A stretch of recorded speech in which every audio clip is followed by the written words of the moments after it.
다능인이라는 개념이 주목받고 있다. 잠재된 가능성을 기반으로 여러 분야에서 활약하는 사람들을 일컫는 말이다.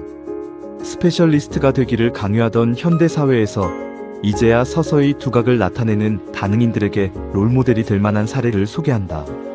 무민 작가이자 회화, 소설 등 경계를 넘나드는 전방위 창작자 토베 얀손, 공예운동가, 디자이너, 시인, 연설가, 사회운동가까지 타이틀을 섭렵한 윌리엄 모리스, 전무후무한 건축가이자 환경운동가인 훈데르트 바서까지 자신만의 세계관을 넓혀간 새 인물을 통해 앞으로의 다능인의 미래를 그려본다.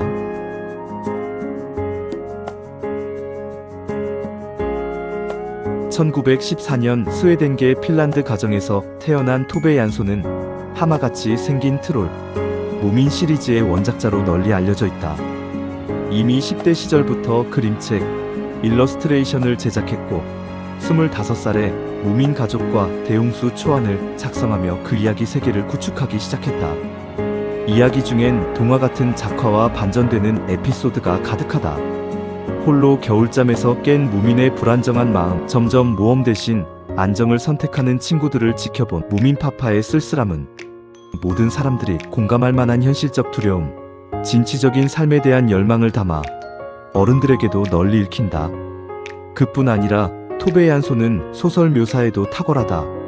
최근 민음사에서 번역 출간한 자전적 소설 페어플레이에서 마리와 윤나가 함께 창작하고 애정을 교류하는 일상적인 이야기를 담았다면, 정직한 사기꾼에서는 세상을 잘 모르는 작가 안나가 영리하지만 차가운 카트리에 덫에 걸려 평온한 일상을 잃는 과정을 담았다.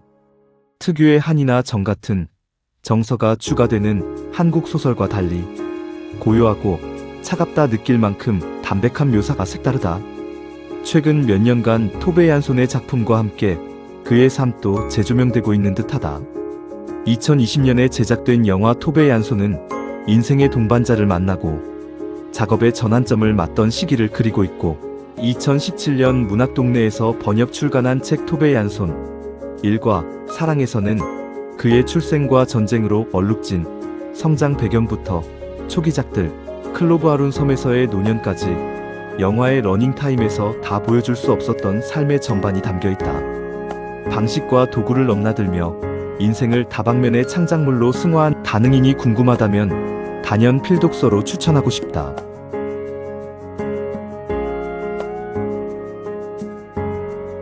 공예와 디자인 분야에 관심 있는 사람들은 윌리엄 모리스를 아르누보 설립에 영향을 준 공예운동자이자 디자이너로 알고 있을 것이다.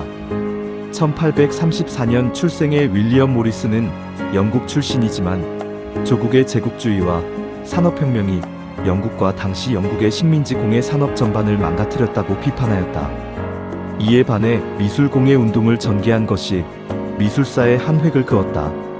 또한 모리스 상회를 설립하여 그가 주장한 일상 속의 예술을 실현하고자 벽지, 스테인드 글래스, 가구, 타일 등 수공예품을 유통하며 성공하는 사업가의 궤도에 오르기도 했다. 이상적인 사회 건설을 위해 예술과 공예 부흥에 뛰어든 그는 당연한 수순처럼 가치 있는 노동을 고민한 사상가가 되었다.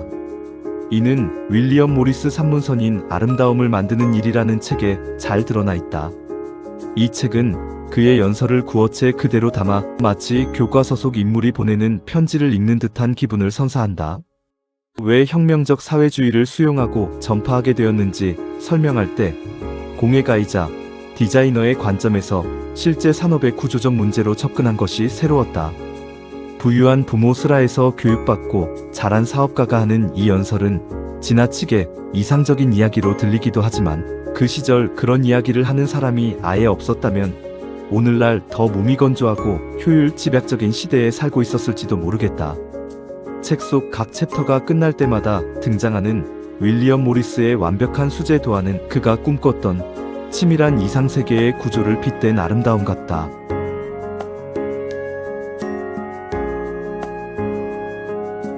우리는 자연에 초대된 손님입니다.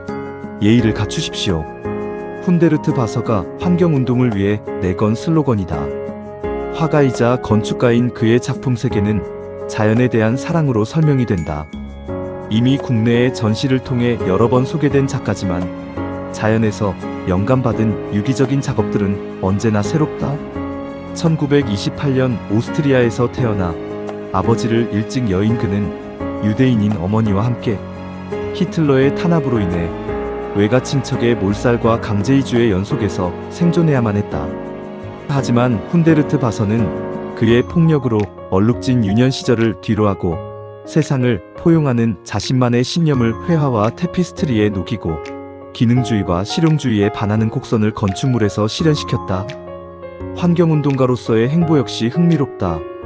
성명 발표, 캠페인, 포스터 제작, 퍼포먼스 전개 등 선한 영향력을 평화적으로 행사하였고 그 덕에 일례로 실제 공사 중이던 하인버그 원자력 발전소의 건설이 중단되었다고 전해진다. 국내에서는 괴짜 예술가 같은 면모가 더 강조된 느낌이라면 뉴질랜드, 워싱턴에서는 훈데르트 바서 환경주간을, 샌프란시스코에서는 훈데르트 바서의 날을 지정할 정도로 사회운동가로서 명망이 두텁다. 그의 전시를 찾아가면 지루할 틈이 없다. 자연 정수 시스템 모형, 테피스트리, 건축 모형 등 2D와 3D를 넘나드는 강약 있는 구성에 화려한 색감의 회화까지 강렬한 감정과 에너지를 느낄 수 있다. 뚜렷한 철학으로 세상을 바꾸고 싶었던 다능인 훈데르트 바서의 일상이 담긴 사진 자료를 마주하면 천재적인 면모와 별개로 유쾌한 인간미가 전해져 마치 어느 유럽 시골에 간다면 마주할 수 있을 것 같은 기분이 든다. 바야흐로 세계관 전성시대다. 일관되고 진정성 있는 태도로 창작을 하고 대중을 설득할 때 사람들이 열광하는 하나의 세계가 완성된다. 조금 과장하면 르네상스 시대 이래 지금이 하나의 가치, 하나의 이야기를 경계 없이 전달하는 다능인에게 활약하기 가장 좋은 시대일지 모른다. 전문가가 되기를 요구해온 사회가 점차 다양한 직업 정의를 받아들이고 있으니까 말이다. 다만 모든 것이 되는 법의 저자 에밀리 와프닉의 말처럼 단순한 변덕으로 얕게 이 우물저 우물주의를 맴도는 것이 아니라 온전히 각 분야를 탐험하고 몰입해야 한다라는 것이 전제다. 앞서간 다능인들 역시 한 번에 그 세계관을 뚝딱 지었을 리는 없다. 이들이 다양한 분야에서 스티브 잡스의 연설 속의 지점에 연결이 가능했던 것은 자신이 생각하는 이야기의 힘이나 노동의 가치나 환경에 대한 사랑이 진심이었기 때문은 아닐까?